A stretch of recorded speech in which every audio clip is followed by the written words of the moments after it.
was a fine June afternoon in the village of St. Mary Mead, the kind of day that seemed painted by an artist's gentle hand, sunlight slanting through the verdant trees, birds trilling from every hedge, and roses in full bloom along the hedgerows lining the cobbled streets. The villagers, wrapped in the quiet rhythm of their small-town lives, had gathered at the grounds of the old Cranley estate, a charming manor house that had long been the pride of the countryside. Today it was festooned with bunting and pastel ribbons, and the air carried the faint aroma of freshly baked scones mingled with the sweetness of jasmine and honeysuckle. At the centre of this convivial scene stood Mrs. Eleanor Cranley herself, a stately woman with an elegance that had remained undimmed by the years. She moved with the poise of someone accustomed to attention, greeting her guests with a warm smile, a practiced nod, and an occasional wink that hinted at her mischievous sense of humour. It was her garden party, an annual affair that the villagers anticipated eagerly, not only for the tea and sandwiches, but also for the gentle gossip it invariably stirred. Miss Jane Marple had arrived just as the first notes of the village band drifted across the lawn. She paused at the garden gate, adjusting her simple hat, and took in the scene with her habitual scrutiny. Nothing escaped Miss Marple's attention: the hurried whispers of two young women by the rose trellis, the nervous tapping of a foot under the pavilion, where the men in straw hats played cards, and the peculiar glance shared between the vicar and the rector's wife. To the casual observer, these might appear as ordinary flutterings of village life, but to Miss Marple, they were threads in the delicate tapestry of human behaviour, threads that, when tugged, might reveal secrets no one else suspected. She walked along the gravel path with her cane clicking softly against the stones, nodding politely to acquaintances. "Good afternoon, Miss Marple," called Mrs. Cranley, her voice carrying over the murmur of the gathering. "Do come and join us. We have just set the tea table by the fountain. The lemon tarts are exceptional this year." "Thank you, Eleanor," Miss Marple replied with her customary gentle smile. "It all looks very lovely, as always." She moved toward the fountain, noting with quiet interest that the local doctor seemed unusually restless, pacing near the hedge as though he were awaiting some unpleasant news. Beside him, a young man in a dark suit, Mr. Philip Denniston, recently returned from the city, spoke in low tones, occasionally gesturing toward the guests with a hand that trembled ever so slightly. Miss Marple made a mental note of both their behaviours. Restlessness, she had learned, was often the herald of unease, and trembling hands rarely concealed anything entirely. As Miss Marple approached the fountain, she noticed a young bride resplendent in her wedding gown, though somewhat incongruously adorned with a veil of black lace over her shoulders. The effect was striking, eerily so, and drew the attention of several of the younger women who whispered and craned their necks for a better view. The bride, Miss Marple observed, carried herself with a delicate composure, but her eyes flickered now and then with a trace of uncertainty, as if she were guarding some private dread. "Mrs. Cranley, you must introduce me to her," Miss Marple said softly, nodding toward the bride. Eleanor Cranley's eyes sparkled with a mixture of pride and mischief as she led the way. "Miss Marple, I want you to meet my niece, Clarissa Hollingsworth," she said, gently guiding the bride forward. Clarissa inclined her head, her black laced veil partially obscuring a pale, delicate face. "It is an unusual choice for a wedding gown," Miss Marple ventured conversationally, "though it suits you remarkably well." Clarissa's lips curved in a faint, nervous smile. "It was my mother's wish," she said quietly, "though I confess I find it comforting in its own strange way." Miss Marple nodded, intrigued. Comforting in mourning lace, she reflected. A subtle personal signal, perhaps, though of what she could not yet say. She made a mental note, filing it away among the small, seemingly trivial observations that often proved vital. The tea service had begun, and the clink of cups and saucers mingled with polite laughter. Children ran about with small paper fans, and the band played a lively tune that sent a ripple of applause through the assembly. Yet amid this bucolic charm, Miss Marple's eyes, always vigilant, caught the briefest flash of tension, an unspoken glance between two women seated at the far end of the lawn. Their hands were tightly clenched together beneath the table, as if sharing a secret. Another fleeting detail. The gardener, a large man with weathered hands, kept glancing repeatedly toward the fountain, a look of apprehension crossing his face whenever the bride laughed. Miss Marple sipped her tea with the serene composure of someone entirely at ease, though beneath the surface, her mind worked steadily, cataloguing each oddity, each subtle gesture. In the midst of smiles and pleasantries, she sensed a current of unease threading its way through the gathering, a quiet tension beneath the cheerful surface.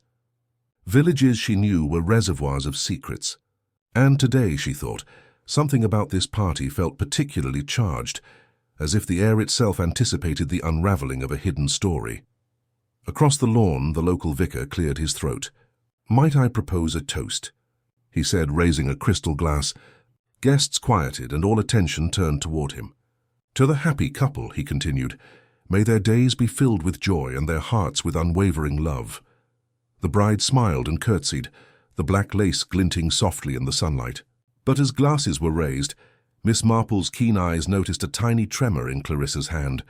Not fear of the toast, she realized, but anticipation of something to come, a premonition she did not yet understand. And though no one else seemed to register it, Miss Marple quietly recognized that beneath the laughter and the polite chatter, a shadow had already crept into this garden of sunshine, waiting patiently for its hour. Little did anyone know, the garden party, so perfect in appearance, would soon be shattered by an event that none could have foreseen. And at its heart would be that very bride, who wore her mourning lace with a dignity that hinted at the storm to come. Miss Marple, as always, would be watching, not with suspicion alone, but with the patient, unassuming insight that had long guided her in understanding human nature, in its most delicate and dangerous forms. The first scream came from the edge of the rose garden, a sharp, piercing note that cut through the hum of polite conversation and the soft music of the village band. It was followed almost instantly by a chorus of gasps and cries, and the elegant garden party dissolved into a flurry of confusion. Guests scattered, clutching their skirts or adjusting their hats, as if the very sunlight had grown suddenly harsh and accusatory. Miss Marple, her cane tapping decisively on the gravel, moved calmly toward the commotion, her sharp eyes scanning the scene. By the time she reached the fountain, a small crowd had gathered, forming a loose ring around the bride.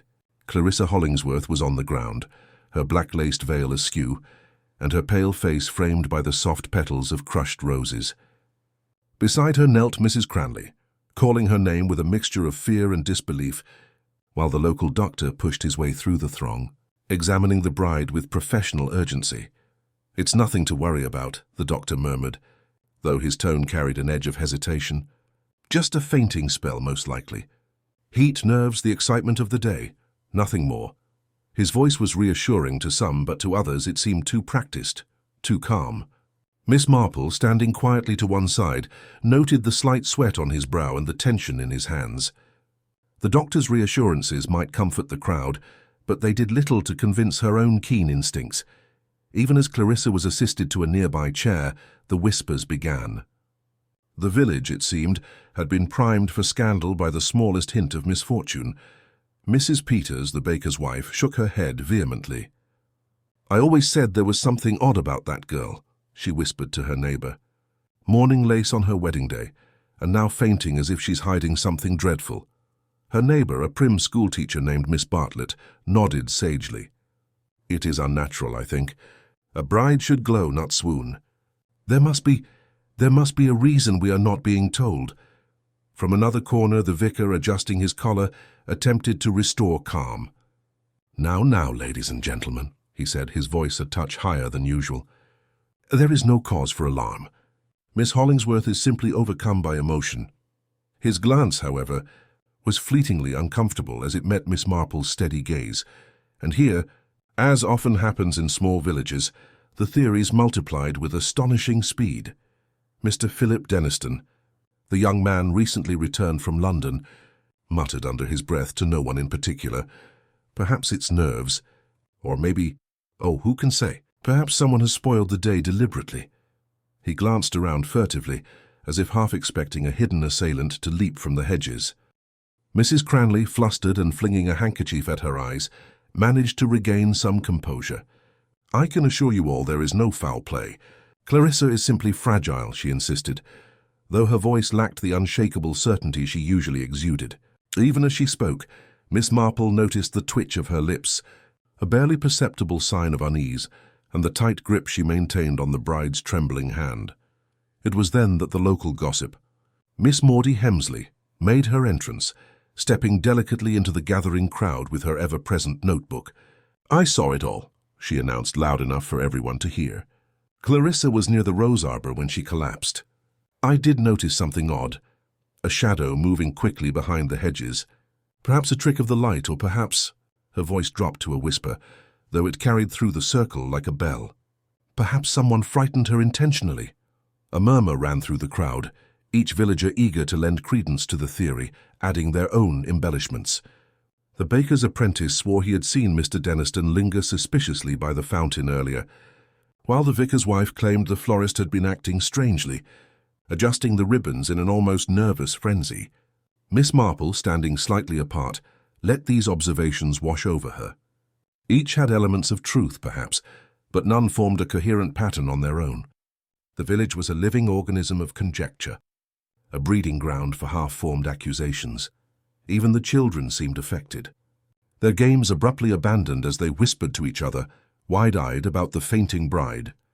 Little Emily Cranley tugged at her mother's skirt. "Why is Miss Clarissa lying on the ground?" she asked, voice trembling. "Did someone hurt her?" Her mother, brushing the girl's hair back gently, replied only with vague assurances, but Emily's gaze, direct and unjudging, caught Miss Marple's attention. Children often perceived more than adults credited them for, and Emily's question, simple as it was, hinted at the natural human instinct to recognize alarm. Throughout the growing confusion, Miss Marple noticed yet another subtle detail. The bride's veil, though askew, bore a faint smudge of dirt on its pristine black lace. It was hardly visible to anyone else, yet its presence suggested movement, a struggle perhaps, or a hurried adjustment that had gone unnoticed. A second observation followed. The gardener, who had been hovering nearby, seemed momentarily distracted by a whisper from one of the older maids. He shifted his stance, placing himself subtly between the bride and the crowd, as if guarding something or someone. The constable arrived shortly thereafter, his uniform crisp, but his expression wary. "What's happened here?" he demanded, and in his voice lay the official weight of authority, though it did little to quell the gossip.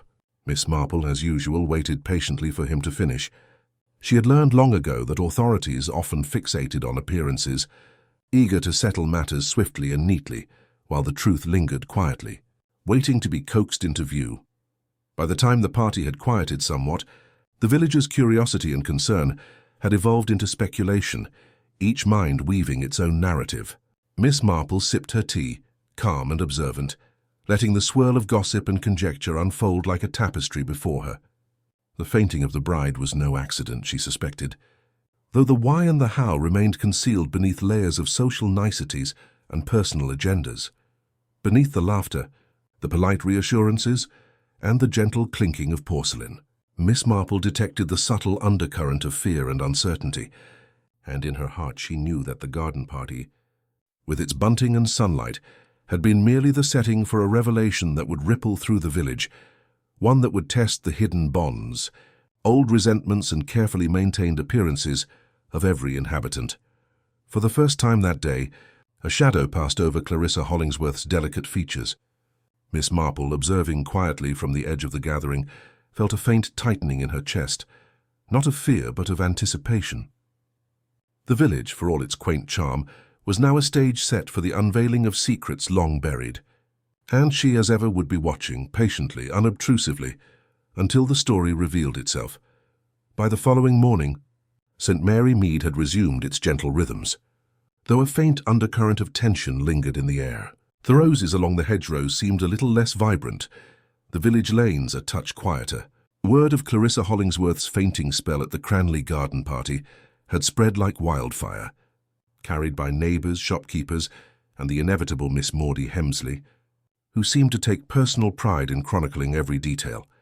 Miss Marple, sitting in her cosy parlour with the morning sun slanting across her knitting, listened patiently to the latest accounts brought by various visitors. It was not that she lacked information. On the contrary, St. Mary Mead supplied more than enough, but that she had learned long ago to sift through the chatter, separating the trivial from the telling. Every misstep, every whispered conjecture, offered insight into the village's hidden dynamics. Her first visitor was Mrs. Peters, clutching her apron and pacing in nervous circles. "I cannot think why she should faint," the baker's wife exclaimed, wringing her hands. She looked so proper, so serene at the party. And yet, she trailed off, glancing furtively at the rows of teacups on Miss Marple's sideboard. "There's something not right. I just know it." Miss Marple nodded gently, encouraging Mrs. Peters to continue. "Something always gives itself away in the small things," she said quietly. "Did you notice anything peculiar at the time?" Mrs. Peters wrinkled her brow. "Well, now that you mention it, I thought I saw someone near the garden arch. But no, perhaps it was my imagination. And yet, there was a shadow moving so strangely." She faltered, aware that her own words were uncertain but unable to let them go. "Very good," Miss Marple murmured, her eyes bright behind the rim of her spectacles. Shadows, fleeting movements, and nervous behavior often spoke louder than words ever could. She made a mental note to visit the rose arbor later, to observe it herself. The precise angles of light, the positions of the paths, and the spaces behind hedges frequently revealed more than anyone expected. Next came Dr. Hayward, the village physician, a man whose professional demeanor masked a streak of anxiety that had become apparent even during the garden party. He took a chair beside Miss Marple without preamble. "I assure you, Miss Marple, there is nothing medically alarming about Miss Hollingsworth's condition. A fainting spell, nothing more. Perhaps nerves, perhaps the heat, but I see no cause for further concern." Miss Marple's gaze remained steady. "You seem confident," she observed softly, "yet I detect a trace of unease. Is there something you are not telling us?" The doctor flushed slightly. "I am merely concerned for her well-being. A delicate constitution, you understand. Excitable, but nothing more." He paused, glancing away. Miss Marple, noting the subtle twitch of his jaw, filed it away with the other observations. The doctor's behavior, though unremarkable to most, hinted at either a hidden worry or perhaps a desire to suppress speculation. Either possibility warranted attention. Throughout the morning, Miss Marple received a steady stream of villagers, each with their own theories. The vicar, the rector's wife, the local schoolteacher, even Mr. Denniston, who arrived with an air of self-conscious propriety, all offered their own observations. Some were clearly meant to impress, others to mislead, and still others were entirely honest but misinformed. Yet Miss Marple listened with patience, her mind weaving a quiet tapestry from the disparate threads of information. By mid-morning, she had made a list, mental rather than written, of key details: the black lace, the fleeting shadow, the faint tremor in the bride's hand, the gardener's unusual behavior, and the nervous glances exchanged among several older villagers. On their own, none of these observations were conclusive, but together they hinted at a pattern, subtle but undeniable. Unable to resist the urge to observe directly, Miss Marple took a leisurely walk toward the Cranley estate. She had no appointment, no pretense of official business, merely the opportunity to see with her own eyes the setting in which the strange events had unfolded. The estate was quiet now, the lawn freshly mown, the garden paths immaculate. From the rose arbor, she noticed the faint imprint of a heel in the soft soil and the subtle displacement of petals near the fountain. Small disturbances easily overlooked, yet to Miss Marple they spoke volumes. She approached the gardener, a large solemn man named Mr. Benson. He was arranging flower pots near the greenhouse, but his gaze flickered toward her. "Good morning, Mr. Benson," she said kindly. "I hope Clarissa is recovering well." "Better, ma'am," he replied gruffly, though his eyes betrayed a hint of concern. "She's in the sitting room, resting. Can't imagine what brought it on." Miss Marple inclined her head. "Sometimes it is not the event itself, but what it reveals." She watched him closely. "Oh, you seemed worried yesterday, as if you were guarding something." The gardener stiffened for a fraction of a second, then relaxed. "I only wanted to keep the crowd from overwhelming her, ma'am. That's all." "Of course," Miss Marple said softly, letting her observation linger in the air without pressing further. People often revealed themselves not when questioned directly, but when someone noticed without judgment. Returning to the village later, she stopped at the post office, where whispers of the incident had already become embellished tales. "Some say she fainted because she received a dreadful letter," one villager claimed. "Others insist a shadowy figure frightened her intentionally," another insisted. Miss Marple smiled politely, listening as she had so many times before. The village's fertile imagination could turn a trifle into a catastrophe, but it also illuminated human motives, desires, and fears. By late afternoon, Miss Marple had pieced together the early outlines of a puzzle: the bride's behavior, the fleeting shadow, the hushed whispers, and the subtle gestures of various villagers. Each clue, small and seemingly insignificant, was a piece of a larger story. The fainting was no random occurrence. It was a symptom, a signal of underlying tension, one that the village had yet to comprehend fully. As she sat in her parlor that evening, knitting and sipping her tea, she reflected quietly. St. Mary Mead was a village steeped in history, manners, and secrets. The garden party had been a catalyst, revealing fissures beneath the polished surface. And while the crowd gossiped, speculated, and whispered, Miss Marple knew the truth was already forming, subtle, patient, and hidden, waiting for her to unravel it. Her eyes narrowed slightly as she considered the black lace, the tremors, and the shadow behind the rose arbor. There was a story here, one that no one else had yet seen in its entirety, and Miss Marple, as ever, would watch, wait, and piece it together with the unassuming genius that had long made her the village's quiet, inimitable detective. By mid-morning of the third day following the garden party, the village of St. Mary Mead had settled into a curious mixture of anxiety and anticipation. The incident at the Cranley estate had become the dominant topic of conversation, its details discussed in hushed tones at the post office, over the counters of the bakery, and in the pews of the little parish church. Though Clarissa Hollingsworth had regained her composure, the memory of her collapse lingered like a shadow, and the villagers, eager for resolution, began seeking someone to blame. The first to be questioned by the local constable was Mr. Philip Denniston, whose return from London had been marked by a certain air of mystery. He arrived at the police station promptly, his dark suit pressed and immaculate, a faint sheen of perspiration betraying his nervousness. "I merely wish to assist," he insisted, though his hands fiddled nervously with the buttons of his coat. "I was at the garden party as a guest, nothing more." Constable Ridge, a young man with an eagerness that sometimes outpaced his judgment, eyed Denniston suspiciously. "Some villagers saw you near the fountain just before Miss Hollingsworth fainted," he said, consulting his notebook. "You were said to linger a bit too long." Denniston's jaw tightened. "I was admiring the flowers, as one does.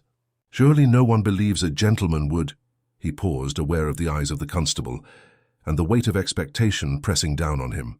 Miss Marple, observing discreetly from the doorway, noted the flicker of irritation in his expression, the tension around his eyes, and the faint tremor of his hands. Nervousness alone did not prove guilt, but it always revealed an important detail about character and circumstance. Meanwhile, the doctor, Dr. Hayward, became the next focus of official scrutiny. It was well known in St. Mary Mead that he was responsible for attending to the bride at the moment she had collapsed. The villagers whispered, half in admiration, half in suspicion, of his swift action and reassuring presence. Some speculated that he might have overlooked something, or perhaps even contributed inadvertently to the incident. "Dr. Hayward," Constable Ridge began, "did you notice any signs of unusual behavior, or any interactions that seemed odd?" Dr. Hayward adjusted his spectacles, brushing a hand over his coat as if to smooth invisible wrinkles. "I maintain that Miss Hollingsworth's fainting was entirely due to nerves and the heat," he said firmly. "There was nothing suspicious in her surroundings that would have caused it otherwise. I observed the garden, the guests, and the bride herself. Everything seemed in order." Miss Marple, listening quietly from a corner, recorded this with her customary patience. The doctor's composure was meticulous, almost rigid, and she detected a subtle unease beneath the surface. People who were entirely innocent seldom displayed perfect calm in the presence of authority. The smallest twitch, a diverted gaze, or a micro-expression often revealed hidden concerns. By afternoon, other villagers were drawn into the web of suspicion. Mrs. Cranley, for all her outward calm, faced pointed questions from neighbors who could not reconcile her pride in hosting with the distressing events that had occurred. The Cranley estate, though elegant and imposing, had become a stage upon which every glance, every movement, could be interpreted as evidence. Surely someone must have been responsible, Mrs. Peters muttered as she met Miss Marple in the street. A fainting bride cannot be left to chance. There must have been a motive somewhere. Miss Marple smiled gently. Patience, my dear. The first suspect is often the one most obvious, but also the one least likely to be guilty.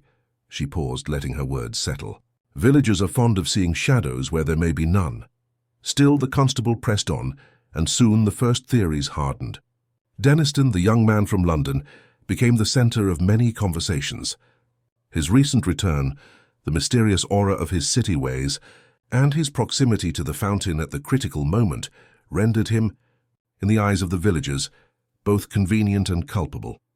Mr. Benson, the gardener, also drew whispered scrutiny. He had hovered near the bride during her fainting spell, an action that seemed protective to some, yet potentially obstructive to others. Miss Marple, seated quietly at the vicarage later that afternoon, observed the subtle interplay of suspicion. Each of the villagers, though polite and reasonable on the surface, carried within them a spectrum of fear, jealousy, and curiosity. Their assumptions were rooted less in evidence than in perception, and perception, she knew, was a fragile lens through which truth could be distorted. The young schoolteacher, Miss Bartlett, voiced her suspicions openly to anyone who would listen. "I do not understand how anyone could simply faint without cause," she said, her tone sharp with indignation. "Surely someone must have frightened her, or perhaps interfered in some way. The shadow in the garden, the disturbed flowers, these cannot be ignored." Mrs. Maudie Hemsley nodded vigorously, her notebook clutched to her chest. "Exactly. And the way Mr. Denniston lingered near the fountain, it all seems too coincidental. I dare say he knows more than he lets on." Miss Marple allowed the gossip to flow around her, noting with quiet precision each inconsistency, each nervous glance, each hint of exaggeration. She had long observed that villagers, in their desire to reach a conclusion quickly, often created patterns that were more imaginative than factual. Yet these imaginings in themselves were revealing. They reflected motives, fears, and alliances as surely as any overt act. As evening fell, the constable returned to the vicarage, seeking confirmation of statements and final impressions. "So," he said, frowning slightly, "would you agree, Miss Marple, that Denniston is our main suspect? He had the opportunity, at least, if not the motive."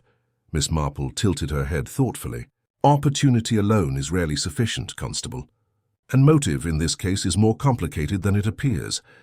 Young Mr. Denniston may be easily misunderstood, and appearances can be misleading." She rose then, her cane tapping gently against the floorboards, and added, "We must also consider the bride herself, the gardener, and indeed any number of villagers whose small gestures may conceal larger truths. Patience and observation, rather than hasty accusations, will reveal what is truly hidden." By nightfall, the first suspects had been formally questioned, yet the village remained abuzz with speculation. Denniston, though outwardly composed, could not entirely conceal his irritation and impatience. Dr. Hayward maintained a professional exterior that masked subtle tension. Even Mrs. Cranley, the hostess, revealed in small unconscious ways her unease at the situation. Miss Marple, as she returned to her own quiet parlour, reflected on what she had observed. The obvious suspects, those whom the constable and the villagers had fixated upon, were only the beginning. There was more to this puzzle than fainting spells and black lace. Beneath the polite manners and composed facades lay a network of hidden emotions, resentments and secrets waiting patiently to emerge, and Miss Marple, patient and unassuming, would unravel them all, piece by careful piece. For in St. Mary Mead, as she had long known, appearances were deceiving, and the truth, however deeply buried, always found a way to surface. The following morning, St. Mary Mead awoke to a delicate drizzle that coated the village in a soft, glimmering mist. It was the sort of day that encouraged reflection and quiet observation rather than hurried activity, and Miss Marple took full advantage of it. She walked slowly along the familiar paths, her umbrella shielding her from the rain while her sharp eyes noted every small detail.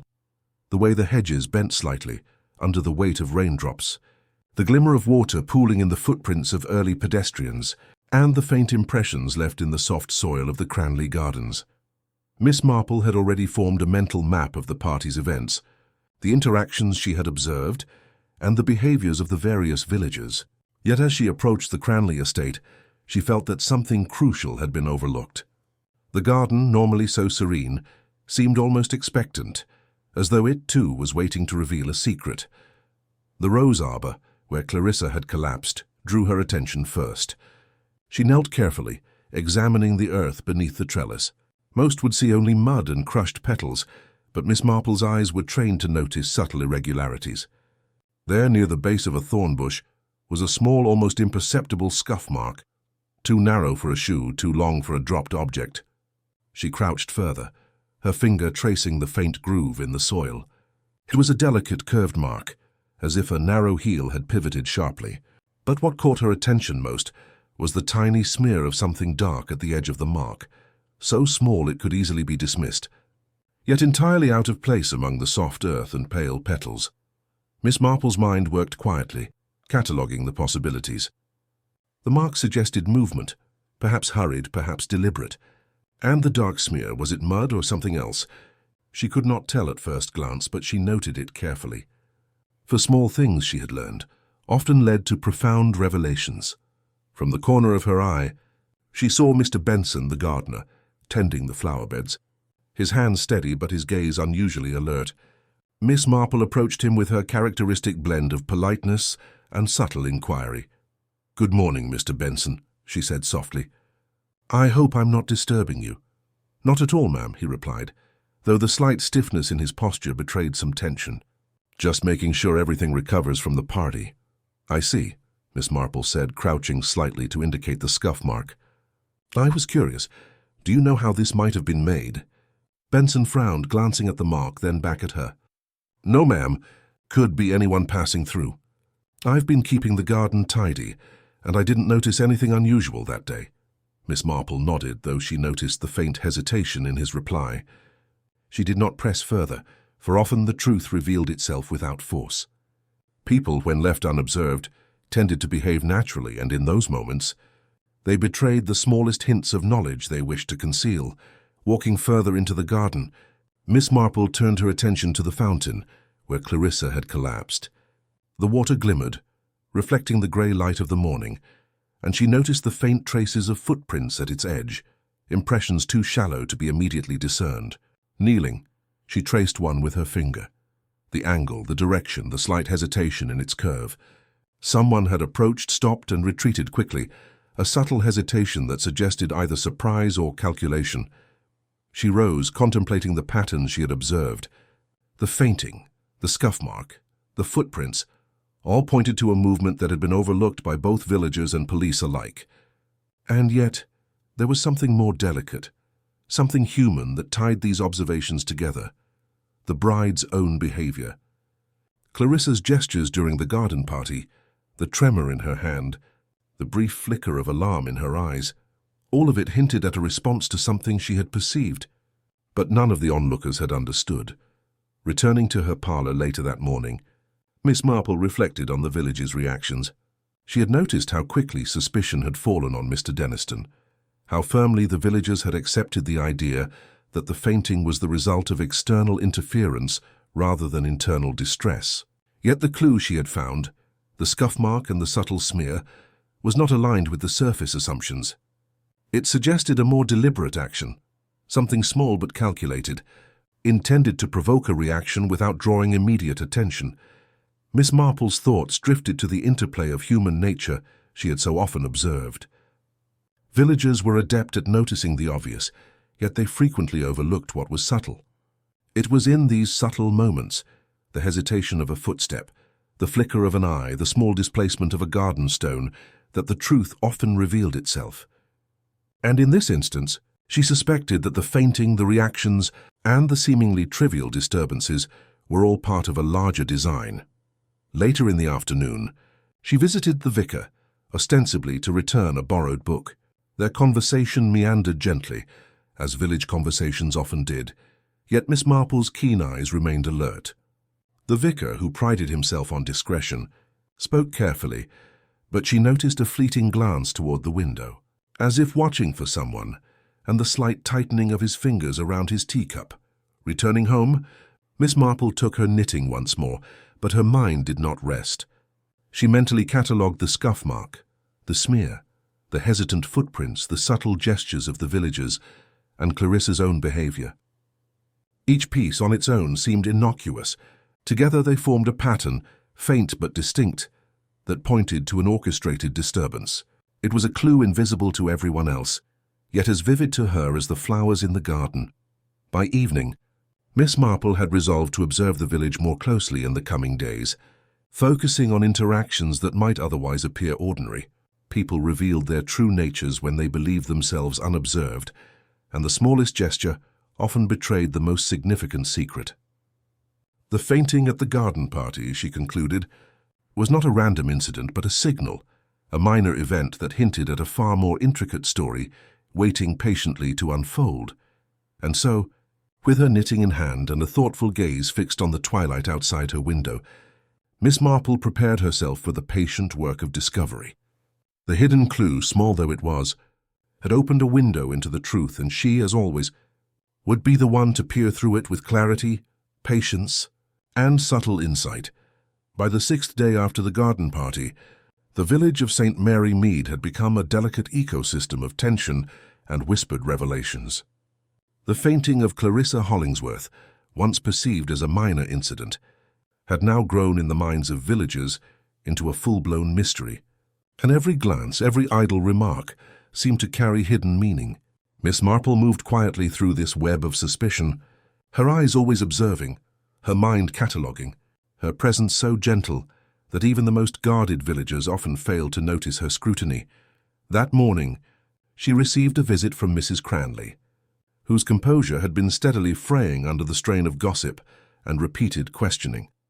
Her voice trembled slightly as she entered Miss Marple's parlour.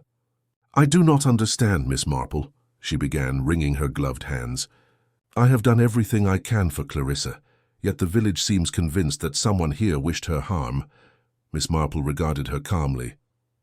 "People are quick to assign blame when they feel uneasy, Mrs. Cranley. It is a natural human instinct. But worry not. Appearances can be deceiving, and truth often lies where no one else thinks to look." Mrs. Cranley sighed. "I suppose. Yet it is difficult to witness the judgment in their eyes. I fear that old grievances are surfacing, though I cannot say why or how." She paused, glancing at the tea table as if deciding whether to speak further. "There is one thing," she continued cautiously. "Clarissa has over the years had disagreements with certain villagers. Minor slights at first, perhaps, but lingering resentments build quietly, like hidden thorns. Some have always envied her. Her inheritance, her charm, her beauty. It may be nothing, but it does trouble me." Miss Marple nodded thoughtfully, allowing the words to settle. Envy, she knew, was a subtle and persistent force, and its presence could quietly ignite suspicion and, in rare cases, danger. She filed away Mrs. Cranley's remarks alongside her other observations, recognizing that even the most casual revelations could become significant when viewed in the context of human behavior. Later that morning, Miss Marple visited the vicarage under the pretense of returning a borrowed volume of church hymns. There she encountered Miss Bartlett, the schoolteacher, who could not resist sharing her own impressions. "I cannot help but feel," Miss Bartlett said, her eyes wide, "that some of the older families may have had grievances with the Hollingsworths that go back years.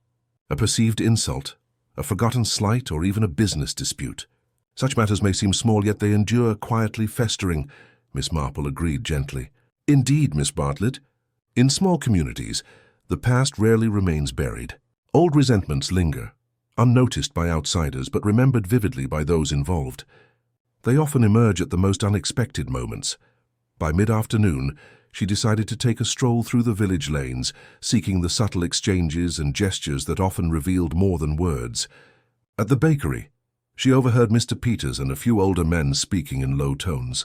"I still can't believe it," one said. "A fainting bride? It's hardly believable unless there's a reason."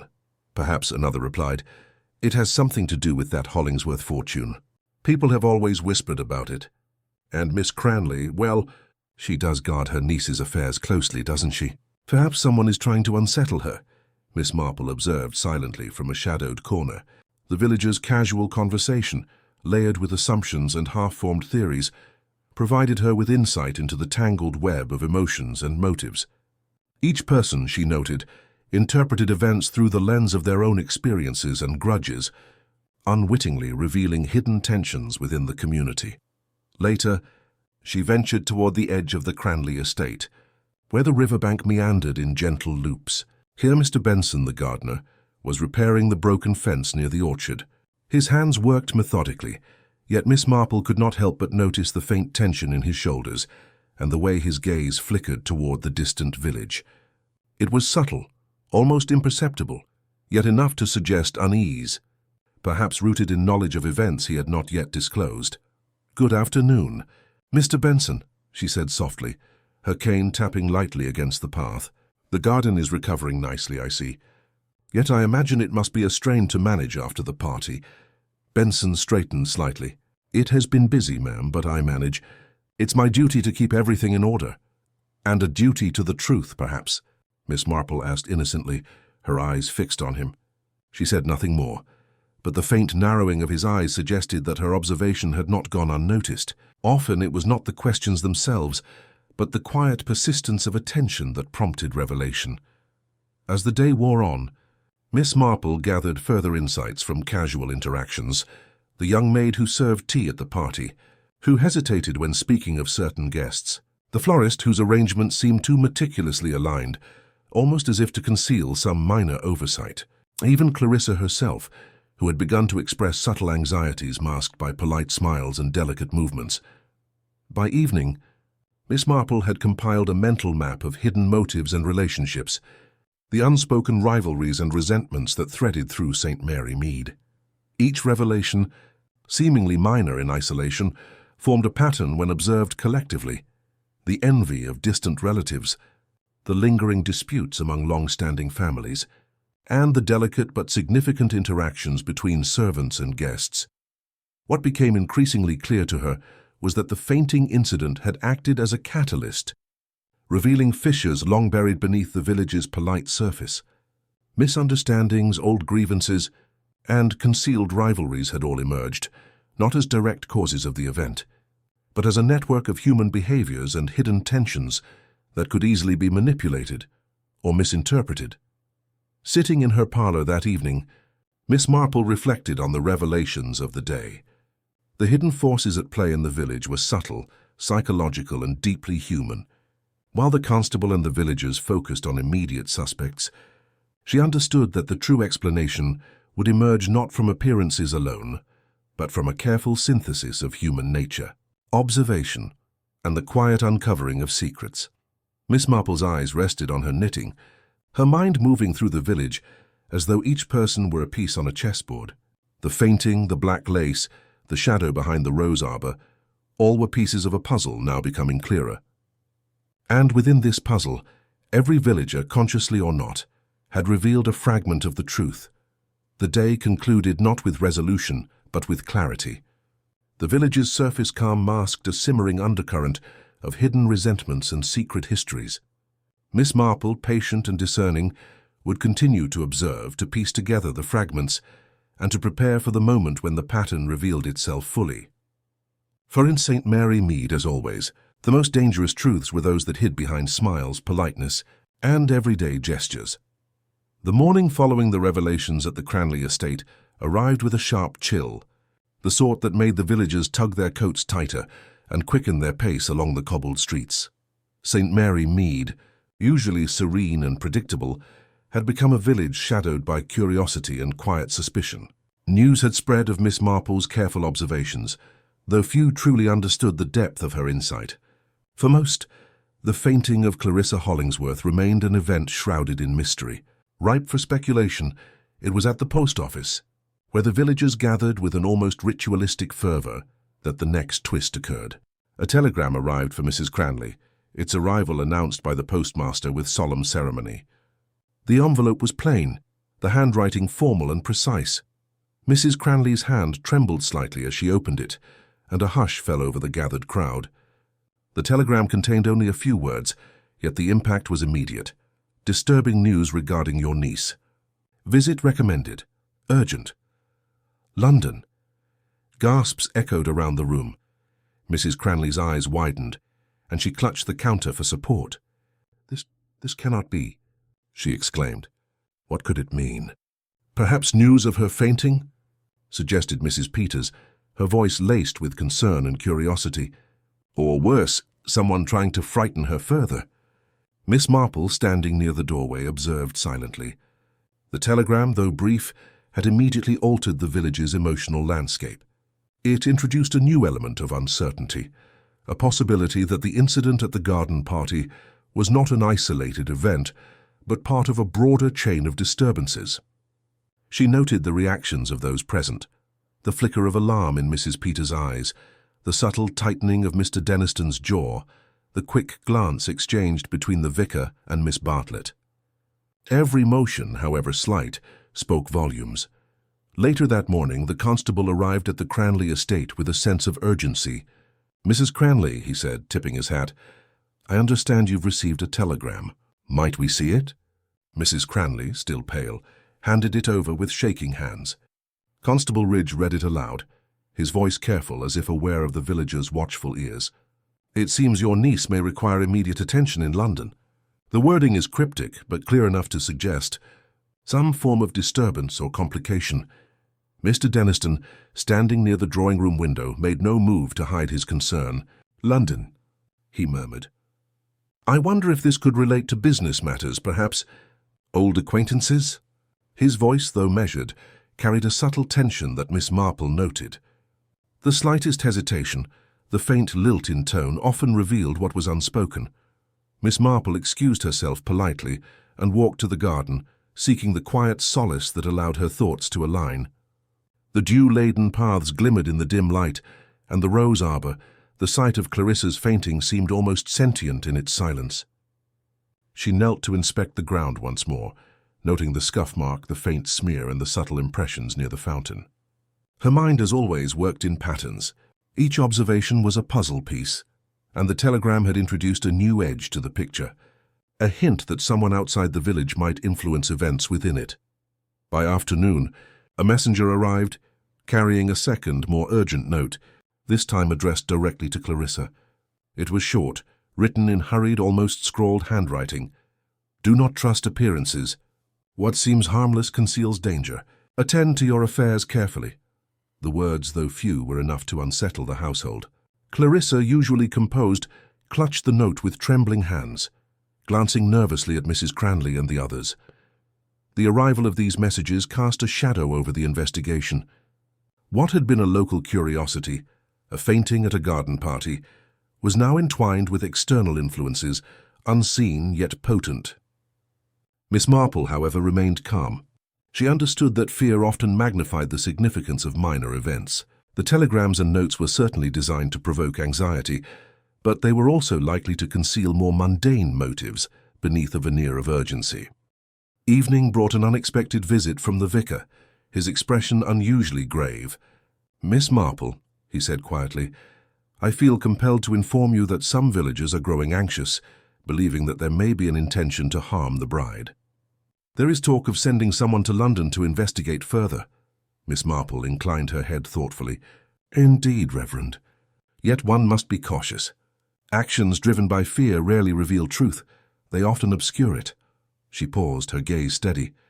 "The important task is not to chase shadows, but to observe them, for in their movement lies the story." The ripple effects of these external interventions were immediately visible. At the bakery, Mrs. Peters fretted over the implications, while Mr. Peters muttered about hidden dangers lurking behind polite facades. Miss Bartlett, the schoolteacher, whispered to a friend that someone had clearly taken an active interest in Clarissa's well-being, though perhaps for darker reasons. Even Mr. Benson, the gardener, seemed to carry a weightier air, his measured movements betraying a consciousness of forces beyond his usual sphere of concern. Miss Marple, ever discreet, continued her observations from a distance. She noted the subtle changes in behavior, the small adjustments in manner, and the faint undercurrent of anxiety that had spread through the village. The external messages had injected a new layer of complexity, creating a fertile environment for both human error and deliberate deception. As night fell, she returned to her parlor, setting down her knitting and pouring herself a cup of tea. The events of the day were not merely a sequence of chance occurrences, but a tapestry of human behavior. Fear, envy, caution, and the desire for influence all interwoven. The telegrams, the notes, and the heightened vigilance of the villagers added texture to the mystery, revealing how easily appearances could be manipulated and assumptions misled. Miss Marple's mind turned over each detail, weighing the reactions of villagers against the physical evidence she had observed in the garden. The scuff mark, the faint smear, the hesitant footprints, all remained significant, yet the new external factor demanded careful consideration. Someone outside the immediate setting of the garden party had inserted themselves into the narrative, complicating motives and introducing uncertainty. With a quiet satisfaction, Miss Marple understood that this twist, though alarming to most, was precisely the type of complication that would eventually illuminate the truth. The true culprit, she suspected, relied not on the overt actions of others, but on the predictable reactions of fear, speculation, and gossip. By observing these reactions, she would uncover the underlying reality, the subtle orchestration behind what now seemed an intractable mystery. And so, as the village lay under the soft cloak of night, Miss Marple settled into her chair, her mind alive with possibilities. The garden, the bride, the telegrams, and the village's secret histories formed a complex web, one that she would unravel with patience, insight, and quiet determination. For in St. Mary Mead, as always, it was the human heart, with all its fears and desires, that held the key to understanding the most confounding of mysteries. The days following the arrival of the telegrams and cryptic notes were a delicate balance of normality and tension. Life in St. Mary Mead attempted to resume its gentle rhythm, yet beneath the surface, every gesture, every word, carried the weight of suspicion. Miss Marple, ever observant, had now reached a point in her investigation where patience alone would not suffice. She needed to engage the suspects subtly, to watch for the flicker of truth behind practiced composure. Her first test came in the form of an invitation she extended to the Cranley estate for afternoon tea. She requested the presence of Mrs. Cranley, Clarissa, Mr. Denniston, and somewhat indirectly Mr. Benson, suggesting only that she had questions of a village and social nature. Her tone was casual, warm, and wholly unthreatening. Anyone entering her parlour would feel as though they were merely participating in polite society. When the guests arrived, Miss Marple greeted them with her characteristic sweetness, guiding them to chairs arranged in a semicircle around the tea table. Her eyes, however, were alert, noting posture, hesitation, and the smallest micro-expressions. She poured tea with deliberate slowness, chatting lightly about local news and the weather, allowing the conversation to drift naturally while keeping her subtle observations in motion. "Mr. Denniston," she began, her voice lilting with gentle curiosity, "you have travelled widely, I hear. Do you often attend garden parties such as ours?" Denniston smiled politely, though there was a tightness at the corner of his mouth. "Occasionally, Miss Marple. I find them charming in their way, though perhaps more predictable than city events." "Predictable? Yes," Miss Marple murmured, stirring her tea, "but sometimes it is the small predictable moments that reveal the greatest surprises. Don't you think?" He shifted slightly in his chair, and Miss Marple noted the brief, almost imperceptible twitch of his fingers around his teacup. It was subtle, yet to her practiced eyes it spoke volumes. A man entirely at ease would not have fumbled so minutely when speaking of predictability and surprise. Turning her attention to Mr. Benson, she remarked casually, "I understand the garden has recovered splendidly from the party. It is a delicate task to maintain such order, especially when unexpected events occur." Benson nodded, his hands folded tightly in his lap. "Yes, ma'am. It is important to keep appearances, is it not?" "Indeed," Miss Marple replied softly. Her gaze lingered, not accusingly, but with the quiet persistence of someone who sees beyond facades. Beneath his calm exterior, she detected the same subtle unease she had noted during previous observations, the tension of a man aware of truths he had not yet spoken aloud. The conversation drifted naturally toward Clarissa, who remained composed yet slightly pale. Miss Marple asked innocuously, "And how have you been feeling, Clarissa? Surely the excitement of the party must have been overwhelming." Clarissa's delicate hands tightened around her teacup, a faint tremor betraying her otherwise controlled demeanor. "Yes, so overwhelming indeed," she said softly. Her eyes darted briefly to Mr. Denniston, and Miss Marple registered the tiny flicker of recognition, the subtle acknowledgement that something unspoken connected them. It was then that Miss Marple introduced the most delicate part of her test. "I have been thinking," she said, "of the scuff mark near the fountain and the slight smear upon the soil. Small things, of course, easily overlooked, yet they have a way of revealing the truth. Curious how the tiniest detail can cause such disturbance." All eyes turned briefly toward her, the room momentarily still. She watched closely. Mr. Denniston's gaze faltered, glancing at Clarissa for the briefest moment before returning to his cup. Benson's jaw tightened imperceptibly. Clarissa's lips parted slightly, a reaction of faint surprise. These subtle shifts, almost invisible to anyone untrained, confirmed for Miss Marple that the small disturbances were indeed a clue tied to human action, not accident. To overlook small things, she continued lightly, is to misunderstand much. The smallest gesture, the lightest mark, can tell a story more vividly than the loudest exclamations. Her voice was gentle, yet firm. Miss Marple noted with satisfaction that every suspect had reacted, consciously or not, in a way that revealed the hidden truths she sought. Denniston's nervous adjustment, Benson's rigid control of his hands, Clarissa's fleeting alarm, each confirmed the layers of motive, opportunity, and secret knowledge that had quietly interwoven themselves into the fabric of the village. Then, with impeccable timing, Miss Marple offered a seemingly trivial question. If one were to attempt to conceal a minor misdeed yet leave a trace, how might one do so without revealing intent? The room shifted imperceptibly. Denniston's hands tightened. Benson's eyes flicked downward, almost unconsciously. Clarissa's fingers trembled lightly. Miss Marple continued, unhurried. "I have always found it fascinating how people underestimate the power of observation. One believes a moment is private, a gesture unnoticed, yet it is precisely these small actions that speak loudest when viewed carefully." The conversation meandered on, her words interspersed with the clink of china and polite discussion of local events. Yet beneath the veneer of normality, Miss Marple had set her psychological trap. She had spoken of the fainting, the scuff marks, the smear in the soil, all without accusation, merely as reflections on human behavior. Each subtle comment was designed to elicit a revealing reaction, and each reaction, however slight, provided her with the critical insight she required. By the end of the tea, she had observed and mentally catalogued the intricate web of responses. Denniston's irritation and fleeting alarm suggested knowledge he had attempted to conceal. Benson's nervous vigilance indicated awareness of actions he had preferred to keep hidden. Clarissa's own subtle responses confirmed her perception of events, yet not her involvement. Each observation, recorded silently, would allow Miss Marple to assemble the full mosaic of truth. As the guests departed, she smiled gently. "Thank you for your company," she said. "It is always enlightening to observe how people behave when the ordinary is interrupted.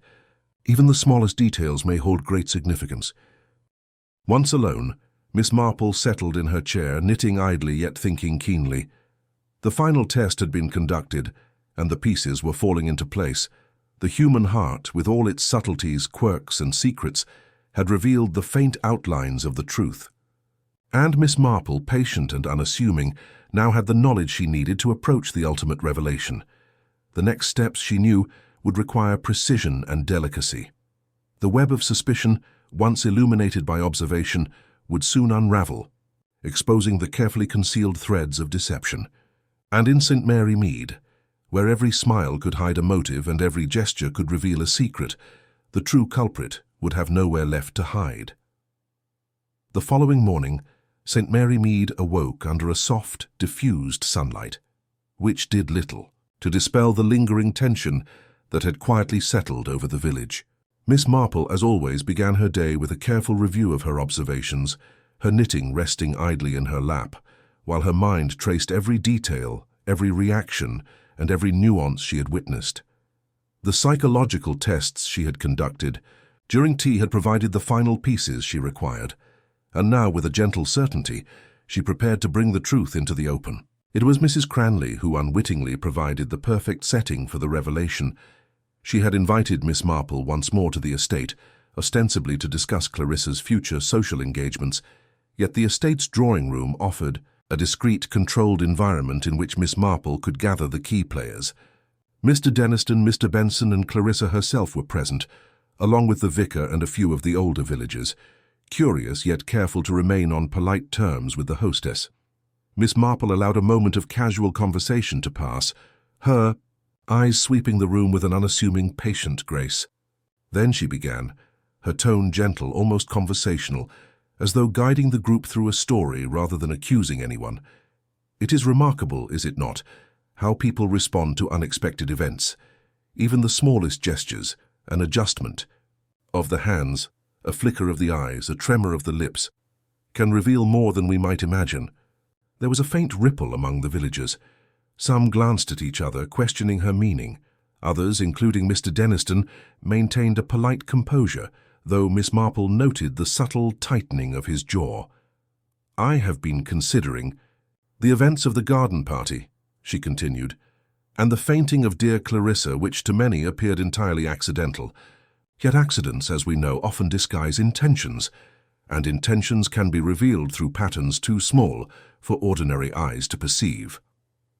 Clarissa, seated with her gloved hands folded in her lap, listened with an air of polite curiosity, though a faint anxiety tugged at the corners of her eyes. Miss Marple's gaze lingered on her briefly, a soft smile crossing her lips. "Fortunately," she said, "some people are unaware of the stories their own gestures tell, and it is these stories that reveal the hidden truths of human behavior." She paused, allowing the weight of her words to settle. Then, with remarkable subtlety, she addressed the first point of clarity. The scuff mark near the rose arbor, the faint smear at its edge, and the hesitant footprints near the fountain were not the result of chance. They were in fact deliberate, though executed with an attempt at discretion. Only a person familiar with the estate, who had reason to provoke a controlled reaction, could have orchestrated them so precisely. A quiet murmur passed through the room, but Miss Marple did not waver. Her eyes, calm yet penetrating, settled on Mr. Benson, the gardener, whose posture stiffened slightly. She allowed the silence to stretch just long enough to prompt discomfort. "Mr. Benson, you have been loyal and meticulous in your duties," she said softly, "yet you are also aware of the smallest details within this garden. Your attentiveness is admirable, and yet it seems you were present at the critical moment, subtly influencing events, whether intentionally or otherwise."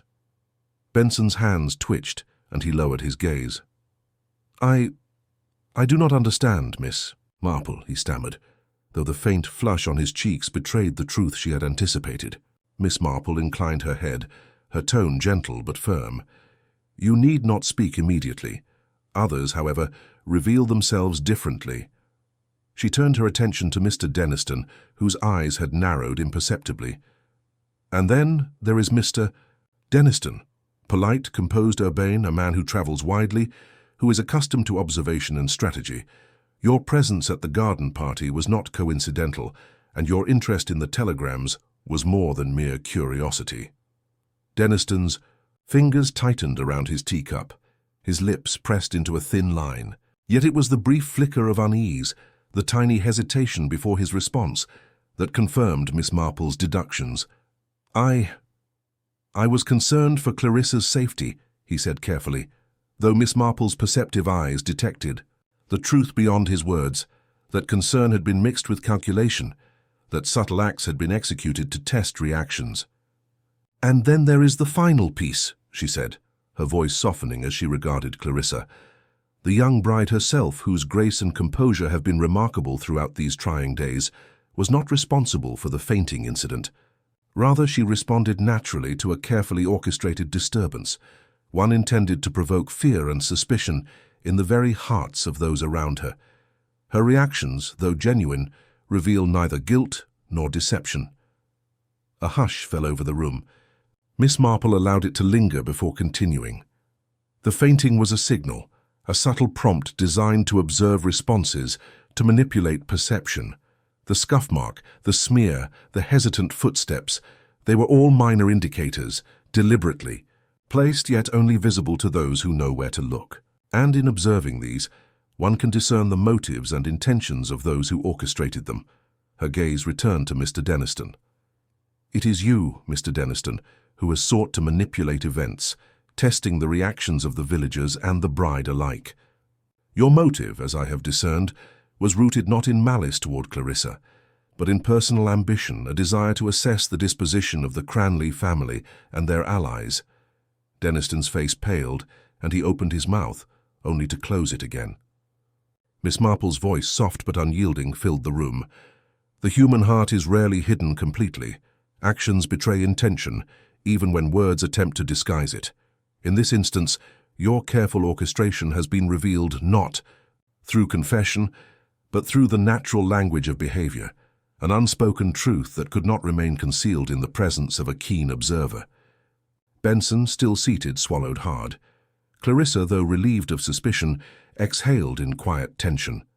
The villagers, their curiosity now focused entirely on Denniston, looked from one to another, understanding at last that the drama of the garden party had been far more calculated than they had imagined.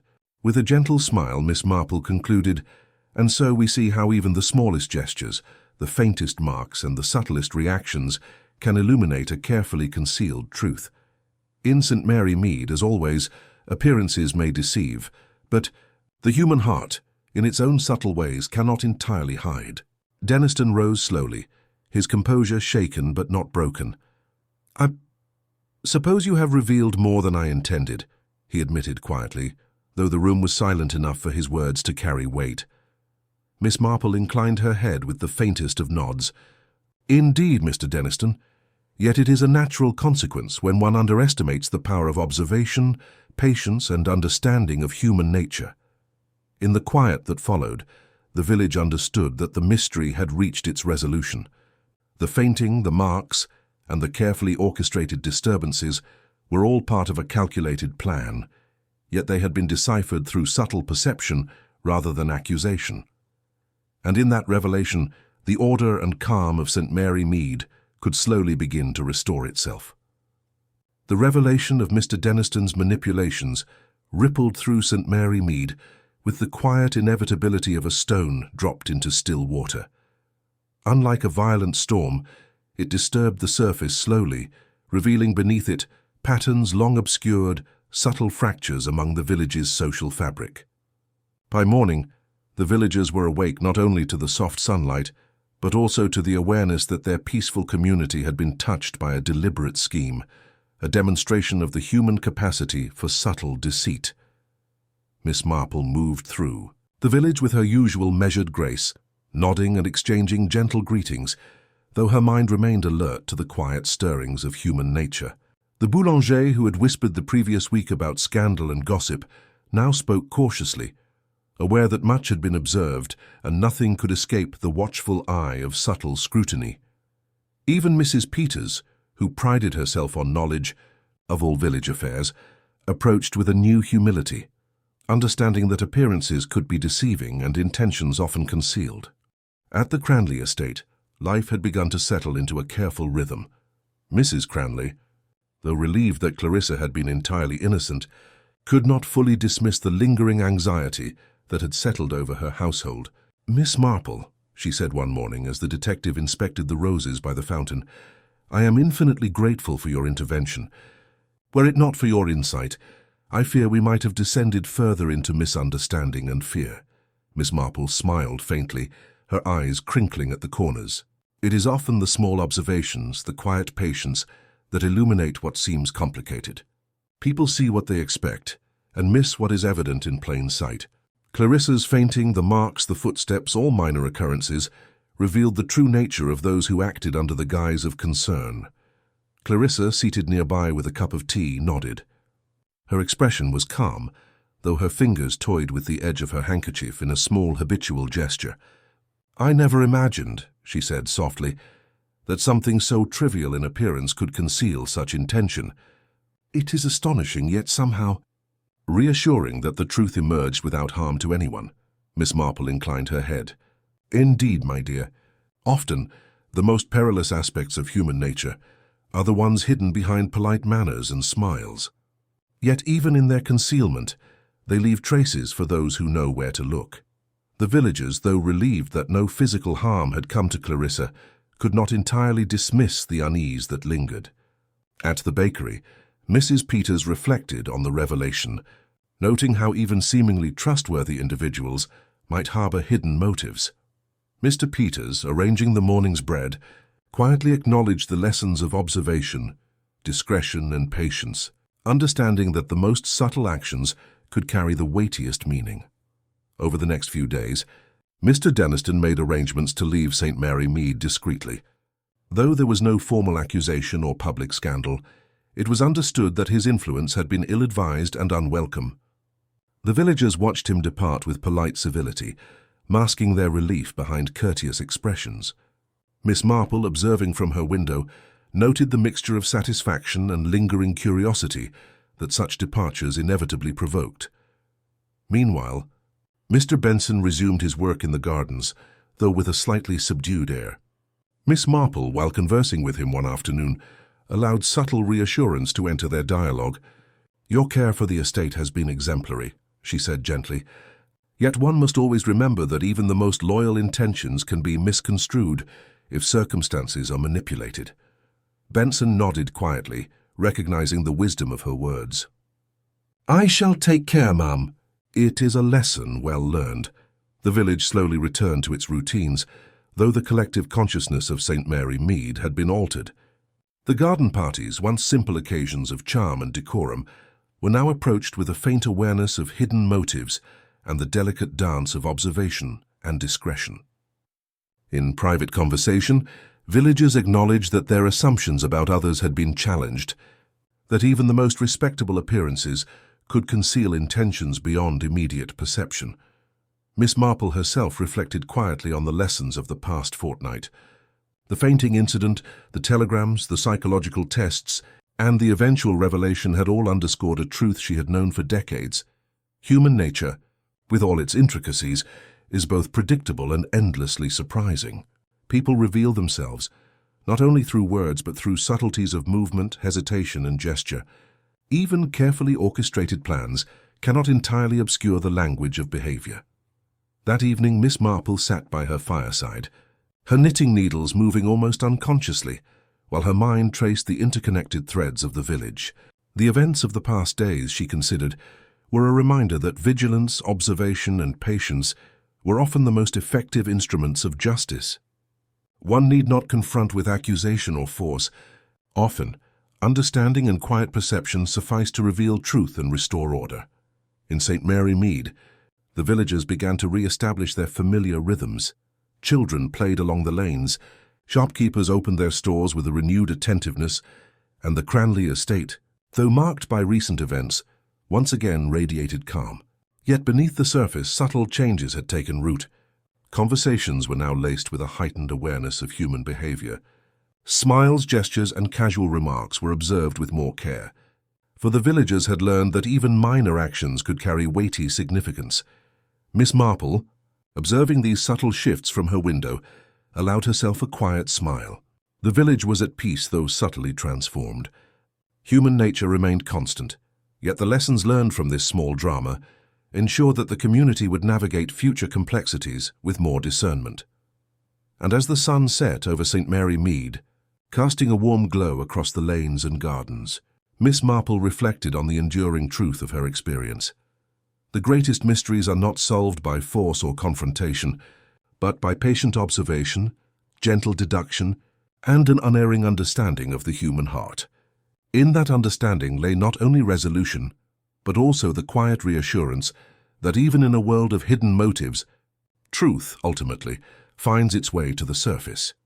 The village would never be exactly as it had been, yet it remained a place of charm, community, and gentle vigilance. And Miss Marple, her eyes bright with quiet satisfaction, returned to her evening tea and knitting, ready for whatever curious disturbances might appear in the future, confident that with patience and discernment, no secret, however subtly hidden, could evade her notice. The following morning dawned crisp and clear, the sunlight pouring gently over the rooftops and gardens of St. Mary Mead.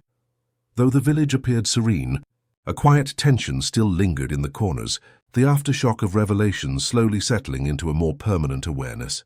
The Cranley estate had regained its outward calm, but the lessons of the past days, of subtle manipulations, hidden motives, and careful observation, remained firmly imprinted in the minds of its inhabitants. Miss Marple, seated by her parlour window with a steaming cup of tea, watched the village awaken. Children ran lightly along the cobbled lanes, their laughter mingling with the soft calls of shopkeepers opening for the morning. The world seemed unchanged, yet she knew that beneath the familiar rhythms, a quiet vigilance had been instilled. Human nature, she mused, remained as unpredictable as ever, but it was the understanding of that nature, honed by careful observation, that rendered it legible. Her thoughts returned to the events that had unfolded. The fainting at the garden party, the scuff mark near the arbour, the smear on the soil, and the hesitant footprints by the fountain, all were small details, seemingly trivial, yet each had contributed to a chain of discoveries. Miss Marple reflected on the telegrams and hurried notes that had arrived from London, recognizing them as deliberate distractions, calculated to unsettle the household and observe their responses.